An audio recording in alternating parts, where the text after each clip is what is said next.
My name is Tina Hurley, the founder and executive director of Less Leg, More Heart, a charity that provides amputees with support, supplies, and services to improve quality of life. You know, it's like waking up to a whole new life. But you never know what the day is going to bring. One of my task force partners and I, we left and went to Katrina and to do security for 2 weeks. About a month or so later, I got sick. I was just full of blood clots. And during that time in the hospital, they told my wife several times that he won't make it through the night. In the middle of all this, got a phone call one night from an attorney asking if we would take care of my 2 great nieces and great nephew. So we started the adoption, to adopt them. And in the middle of that, my wife decided after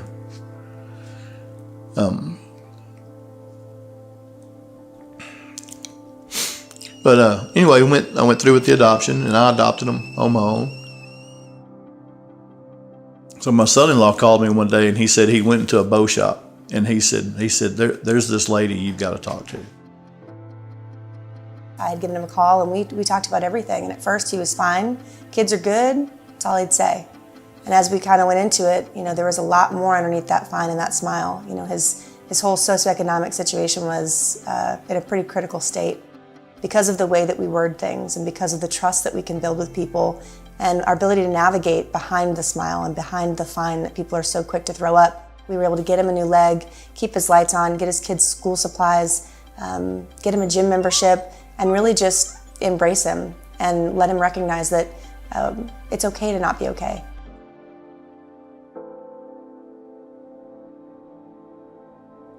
She saved my life, literally. I mean, I was going downhill so fast.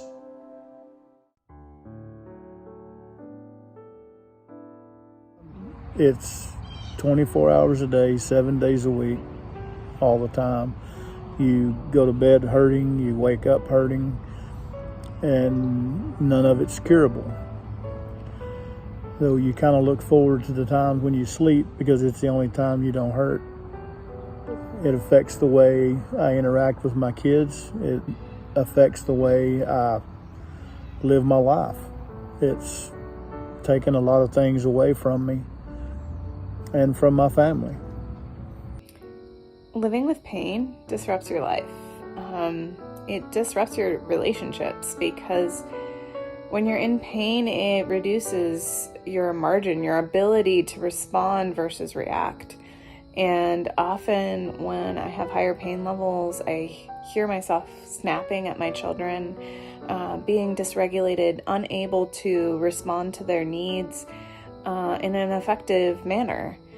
And this is really difficult for me because I want to be the best parent that I can be. I also see how it impacts my work and my ability to focus. It impacts my ability to show up as a team member in an effective way. And it quite honestly, it stops me from doing the things that I care about, like rock climbing or cycling or running. When I have higher pain levels, I'm not able to do those things. And there are often days where I struggle to be able to get out and be outside, one of the things that really feeds me. It doesn't come from looking at myself and saying I'm not good enough. My fear is not that.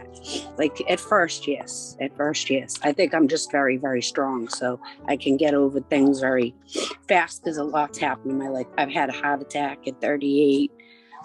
I've had so many chances at life that I've beat it and still here. But my fear is, I have above the knee. My circulation in my good leg, only full leg I have, circulation is very poor. So there is a chance that I'm losing it. I mean, I was scared of going into the first surgery to save my leg. So I was supposed to go in just to have a stent put in. But when they went in, my body instantly clotted off everything from my knee down, and there was no saving it. So it was either take it or I was going to, get septic and die. So my fear is, they just told me that I have no circulation to my toes on the other side. So how do you get over the fear of knowing that I could lose the other leg? It's not somebody was going to look at me and say, hey, she don't have a leg.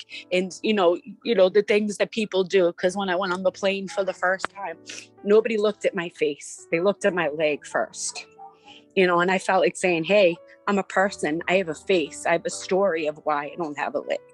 But their first reaction was a leg. Now I don't care. And it's only been like 5.5 months since losing it. I go out to the store.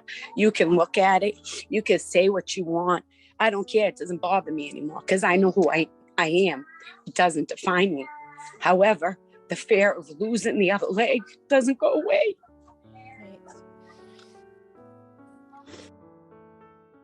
I got started with Less Leg, More Heart when Tina Hurley sent me a cold message on Instagram, just asking me to hop on a Zoom call in about a week. Within 20 minutes of that call, I think we both knew that this was gonna work out very well. And she asked me to come out to this trip out to Boston and New Hampshire for a few days to do a little bit of media and participate in an event with a prosthetic manufacturer called Levitate. On the second day that we were out there, I was filming a podcast and she ended up using that as an opportunity to set me up and gift me the very first Levitate running blade that Less Leg, More Heart gave. What's happened since then has been incredible. Within 20 minutes of this, we learned that I can absolutely teach amputees to run better than most of them had been given the opportunity to. So as a result, from a professional standpoint, I've now become somebody who works with amputees, teaching them to run. Through Less Leg, More Heart's training program, I work with 5 amputees currently, teaching them the basic skills to enable a better life for themselves. And I've been able to carve out a niche with teaching amputees that I had not yet figured out before. Since then, I've been able to impact hundreds of amputees' lives through the instruction that I've been empowered to give from that one single experience provided by Less Leg. So not only that, but that one single opportunity has led to giving me the opportunity to build both the confidence and the ability to leave my day job to focus on this endeavor of helping the amputee community that never would have happened had Less Leg, More Heart not stepped in it. So what has Less Leg, More Heart done for me? It's empowered me to give my best self to the world. My name is Lasse Madsen and I'm the CEO and founder of the company called Levitate. In Levitate, we make affordable prosthetics for individuals living with limb loss. And today we are here at the D1 training facility in Burlington in Boston. And we've had around 50 people coming out to our event and try blades for the first time in their lives. And it's been amazing to see, how many people that came here and hadn't been running for maybe 30 years. We had a guy coming here saying, I haven't been running for 30 years. I didn't think this was something for me, but he put the blade on and he just took off. So super cool to see that people trying it out for the first time, figuring out if they like it, and then some of them are bringing it home today. So that's pretty amazing, yeah. My ambition was to start a company where you could basically go online, buy a running blade kit in a box, and then you could adjust the running blade to the height that you need, and then you could get going, just as every other individual that buys sports equipment. We've also partnered up with a few non-for-profit organizations, one of the great ones being Less Leg, More Heart. Tina Hurley reached out to me and we've had a lot of great conversations. What they are doing is absolutely amazing. I kind of describe them as more like a 360-degree non-for-profit. They help individuals not only to get equipment, but actually a 360-degree care package of, how should we actually be treating people that are coming out of recent amputations and taking care of different things all around. So it's an amazing organization, and this is one of our valued partners that we're working with, and I'm super happy to meet Tina in person today. It's just amazing, and also to just see you guys coming out and setting up a booth and all of that is really amazing.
like to take this opportunity to thank everybody who was involved in this project. It has meant so much to me and changed my life in such a great way.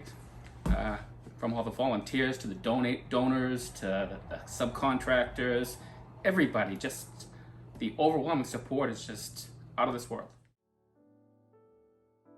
I am a Navy veteran, where I was a Fleet Marine Corpsman, and I worked with members of the Navy and/or Marine Corps to take care of the medical needs of those service members.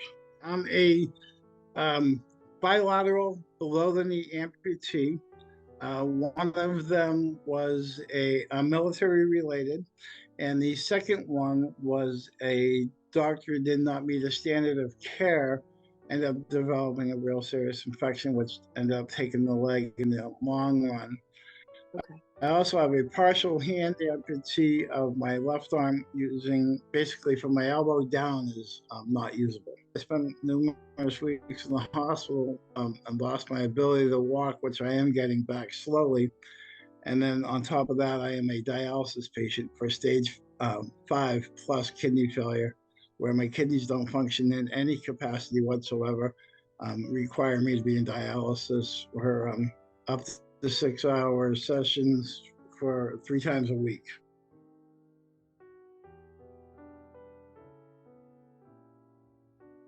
We lived in an apartment building in South Manchester, and one night we heard some weird sounds, and we heard basically a loud bang and then an explosion. Next thing we know, everyone's saying, "Get out of the building." We got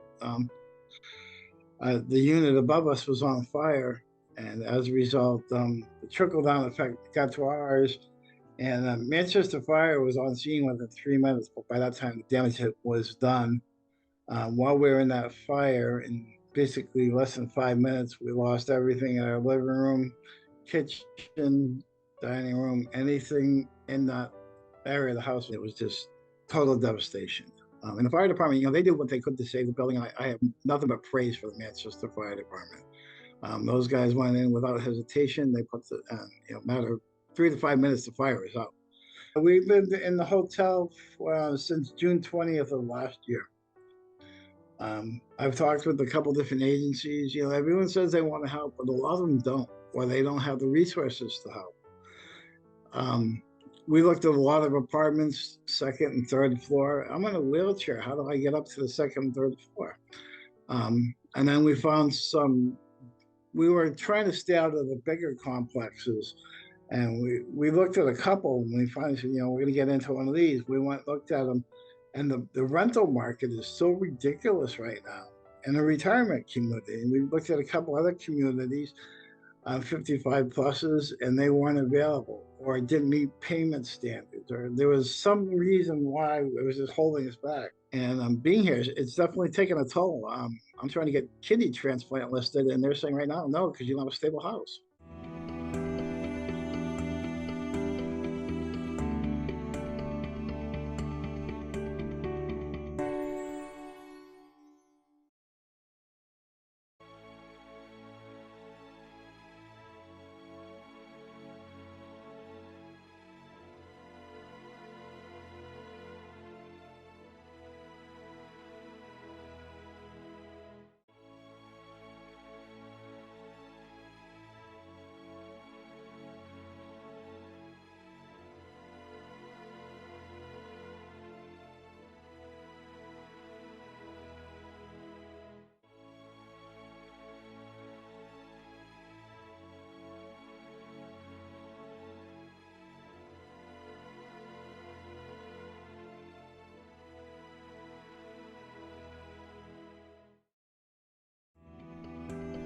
Thanks to the camaraderie of the community, to the generosity of these philanthropic companies, and to the hearts of the beautiful people on the streets with eyes and ears out to look for folks that are in need. Our organization cannot thank you enough for your investment in our organization, for following our story, for contributing to our mission, and for helping us continue to improve the quality of life of the amputees that come across our path that are in desperate need of our love.